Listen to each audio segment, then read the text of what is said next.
ഇപ്പോൾ ഈ ഒരു വീഡിയോയിൽ നമ്മൾ നോക്കാൻ പോകുന്നത് ആൻഡ്രോയിഡ് ഫോൺസിൽ എങ്ങനെ ഡിഫാൾട്ട് ആയിട്ടുള്ള ഹോം സ്ക്രീൻ സെറ്റ് ചെയ്യാം എന്നുള്ളതിനെ കുറിച്ചിട്ടാണ്. ഇപ്പോൾ എൻ്റെ ഫോണിൽ ഇതാണ് ഡിഫാൾട്ട് ആയിട്ടുള്ള ഹോം സ്ക്രീന്. അതായത് ഞാൻ വേറെ ഏതെങ്കിലുമൊക്കെ പേജിൽ പോയിട്ട് ഈ ഒരു സെൻറ്ററത്തെ ബട്ടൺ അമർത്തിയാൽ ഈ ഒരു പേജിലോട്ട് ഡയറക്റ്റ് ആയിട്ട് വരുന്നതായിരിക്കും. അപ്പം കൂടുതൽ യൂസ്ഫുൾ ആയിട്ടുള്ള ആപ്ലിക്കേഷൻസ് ഒക്കെ ഈ ഒരു പേജിലാണെന്നുണ്ടെങ്കിൽ ഇത് നിങ്ങൾക്ക് ഹോം സ്ക്രീനായിട്ട് സെറ്റ് ചെയ്യാം. അതല്ല നിങ്ങൾക്ക് ഇത് ചേഞ്ച് ചെയ്യണം എന്നുണ്ടെങ്കിൽ അതെങ്ങനെ ചേഞ്ച് ചെയ്യാം എന്നുള്ളതിനെ കുറിച്ചിട്ടാണ് ഈ ഒരു വീഡിയോയിൽ നമ്മൾ പറയാൻ പോകുന്നത്. ചിലപ്പോൾ നിങ്ങൾക്ക് കൂടുതൽ ആവശ്യമുള്ള കാര്യങ്ങളൊക്കെ ഈ ഒരു പേജിലായിരിക്കും. അപ്പം ഇത് ചിലപ്പോൾ നിങ്ങൾക്ക് ഡിഫാൾട്ട് ആയിട്ടുള്ള ഹോം സ്ക്രീനായിട്ട് സെറ്റ് ചെയ്യേണ്ടി വരും. അതിന് വേണ്ടിയിട്ട് ചെയ്യേണ്ട കാര്യം എന്താ വെച്ചാൽ ഈ ഒരു ഫസ്റ്റ് പേജിൽ വന്നിട്ട് ലോങ് പ്രസ് ചെയ്യുക. ആപ്പുകളൊന്നും ഇല്ലാത്ത സ്ഥലത്താണ് ലോങ് പ്രസ് ചെയ്യേണ്ടത്. അവിടെ ലോങ് പ്രസ് ചെയ്താൽ സെറ്റിംഗ്സ് എന്നുള്ള ഓപ്ഷൻ കാണാൻ പറ്റും, അതിൽ ക്ലിക്ക് ചെയ്യുക. അതിൽ ക്ലിക്ക് ചെയ്താൽ സെറ്റ് ഡിഫാൾട്ട് സ്ക്രീൻ എന്നുള്ള ഓപ്ഷൻ കാണാൻ പറ്റും, അതിൽ ക്ലിക്ക് ചെയ്യുക. അതിൽ ക്ലിക്ക് ചെയ്താൽ നമ്മുടെ ഫോണിലുള്ള സ്ക്രീനുകളും കാര്യങ്ങളൊക്കെ ഇവിടെ കാണിക്കുന്നതായിരിക്കും. ഇതിൽ ഏതാണോ ഹോം സ്ക്രീനായിട്ട് സെറ്റ് ചെയ്യേണ്ടത് അത് സെലക്ട് ചെയ്യുക. ഇപ്പം എനിക്ക് ഇതാണ് സെറ്റ് ചെയ്യേണ്ടത്, അപ്പം ഞാനത് സെലക്ട് ചെയ്തു.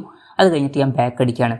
ബാക്ക് അടിച്ച് കഴിഞ്ഞിട്ട് ഈ ഒരു പേജിൽ നിന്ന് ഞാൻ ഈ ഒരു സെൻറ്ററത്തെ ബട്ടൺ അമർത്തുമ്പോൾ ഈ ഒരു പേജിലോട്ട് പോകുന്നുണ്ട്. അപ്പം ഇതിലാണ് എനിക്ക് കൂടുതൽ യൂസ്ഫുൾ ആയിട്ടുള്ള ആപ്പ് ഉള്ളത്, അതുകൊണ്ട് ഞാൻ ഇത് സെറ്റ് ചെയ്തിരിക്കുകയാണ്.